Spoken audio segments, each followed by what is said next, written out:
indahnya menjadi orang saleh. Teman-teman sekalian, agama Islam mengajarkan kita agar menjadi orang yang sempurna dalam segala hal. Islam menyuruh kita untuk menjaga kebersihan badan dan jiwa. Kita tahu dalam Islam ada mandi wajib. Diwajibkan mandi di hari Jumat bagi laki-laki, mandi junub bagi laki-laki dan perempuan. Kemudian juga ada mandi haid dan nifas, ya. Serta ada mandi yang sifatnya sunnah untuk mendinginkan badan, membersihkan badan, sebab Allah Subhanahu wa taala memberikan kepada kita rasa gerah, keringat. Itu tujuannya untuk memberikan peringatan kalau tubuhmu sedang butuh untuk dibersihkan. Mulut kita pada saat bangun keluar bau yang tidak sedap, tujuannya peringatan agar dibersihkan. Pada saat perut kita lapar, peringatan agar tubuhmu diberikan makanan. Haus, tubuhmu lagi butuh air. Semuanya ditata dengan sistem yang rapi. Dan Islam menyuruh pengikutnya untuk jadi rapi dan bersih. Kalau kita bicara masalah fisik saja, banyak sekali riwayat yang menjelaskan tentang kebersihan ini. Di antaranya tentang penduduk wilayah Masjid Quba di Madinah.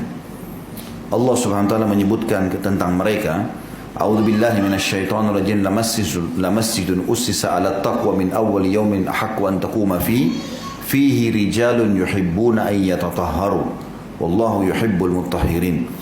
Yang artinya masjid yang pertama dibangun di asas ketakwaan karena betul-betul ingin mencari pahala, yaitu Masjid Quba. Nabi SAW begitu tiba di Madinah hijrah, pertama beliau lakukan membangun masjid. Itu lebih pantas kamu sholat di situ, hai Muhammad, ya.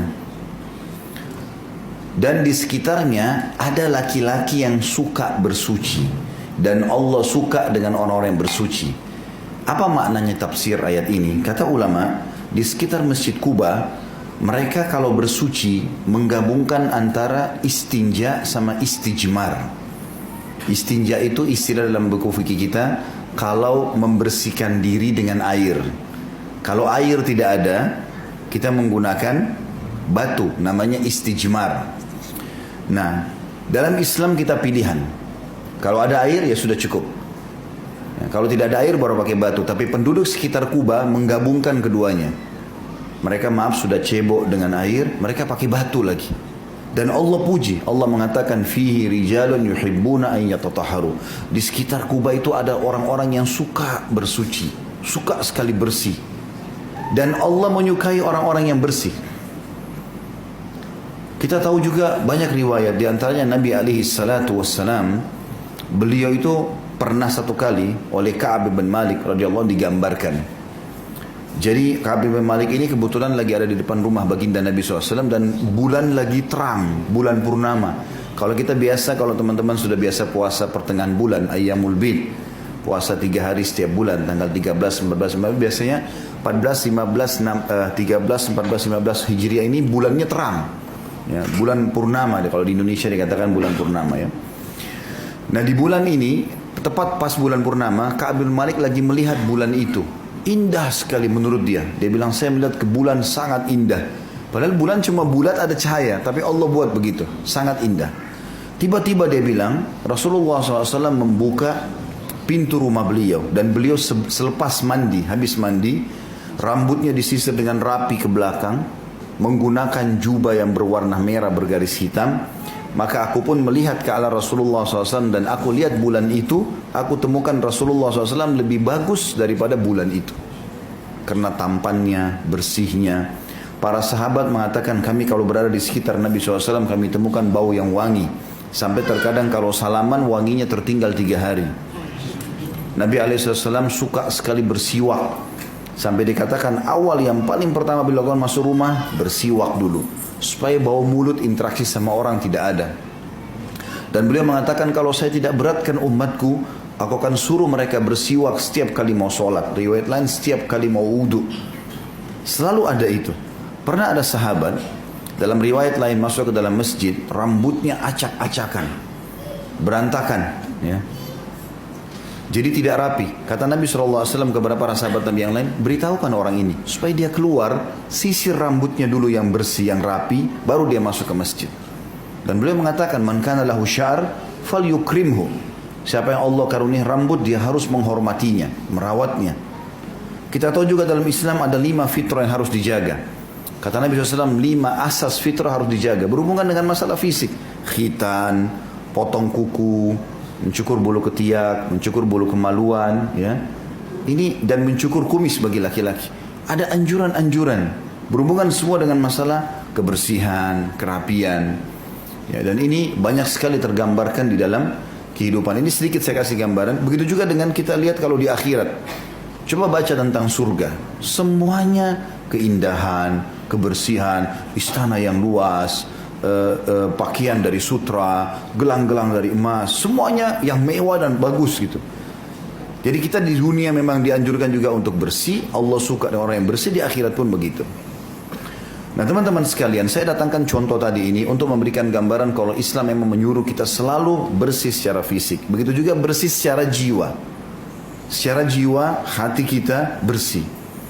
Majelis ilmu seperti ini teman-teman adalah makanan bagi jiwa. Kalau kita lagi lapar, fisik lagi lapar, kita makan nasi, makan buah-buahan, ya, lagi haus minum air. Kalau jiwa bukan itu, jiwa makanannya ilmu. Jadi banyak orang fisiknya kuat, kekar, tapi jiwanya kurus, nggak pernah ada isinya. Jadi kalau dia sakit sedikit, keluh kesah. Ada musibah sedikit, nggak bisa sabar, karena jiwanya kecil. Tapi kalau orang jiwanya besar, sehat, maka secara otomatis fisiknya bisa ikut.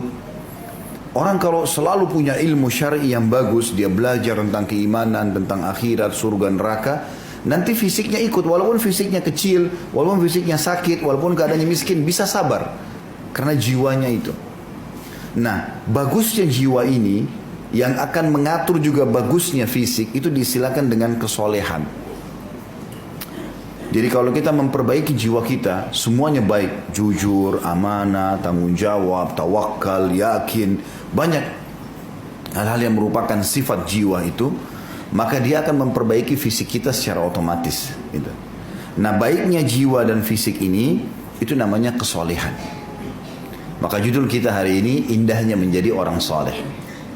Sementara lawannya adalah fasik. Fasik berarti orang bobrok, ya, jauh dari kebersihan, jauh dari kerapian, jauh dari baiknya jiwa. Kalau orang jiwanya nggak baik dari dalam, hatinya selalu dengki, iri, hasut, ya. Kemudian penuh dengan was-was, penuh dengan segala macam hal yang bertolak belakang dengan tadi kebaikan jiwa itu. Tidak pernah mau masuk di majelis ilmu, maka fisiknya pun berpengaruh. Nanti akan berpengaruh pada realita fisik itu, ya. Maka ini namanya kefasikan dan Islam melarang itu. Allah pun membuat secara fitrah kita suka dengan kesolehan itu. Jadi misalnya kalau ada orang senyum, ramah, baik, dermawan, ya baik semua, kita mengatakan oh orang ini baik. Memang Islam menyuruh itu. Dan secara fitrah alami juga kita nggak suka dengan orang yang fasik, orang yang kasar, orang yang suka fitnah. Kita juga nggak suka. Dan semua orang nggak suka itu. Berarti memang dasarnya kesolehan itu bagus, agama juga anjurkan dan disukai oleh Allah, dijanjikan pahala besar, disukai oleh manusia. Dan juga kefasikan itu Allah benci, Allah berikan ancaman banyak dan manusia juga tidak suka. Allah menggambarkan tentang bedanya antara kesolehan dengan kefasikan ini. Contoh misal dalam surah Shad, surah nomor 38 dalam Al-Quran, ayatnya 28. A'udzu billahi minasyaitonir rajim. Am naj'alul ladzina amanu wa 'amilus solihati kal mufsidina fil ard am naj'alul muttaqina kal fujjar. Mana mungkin kata Allah, kami akan berikan kedudukan yang sama antara orang yang beriman dan beramal soleh dengan orang yang membuat kerusakan di muka bumi. Dan bagaimana bisa kami jadikan orang yang bertakwa, yang patuh, yang halal dinikmati, yang diperintahkan dikerjakan, yang dilarang dijauhi, dengan fujar, orang-orang yang fajir, orang yang fasik, yang jauh dari agama. Jadi Allah bilang tidak mungkin sama, mustahil.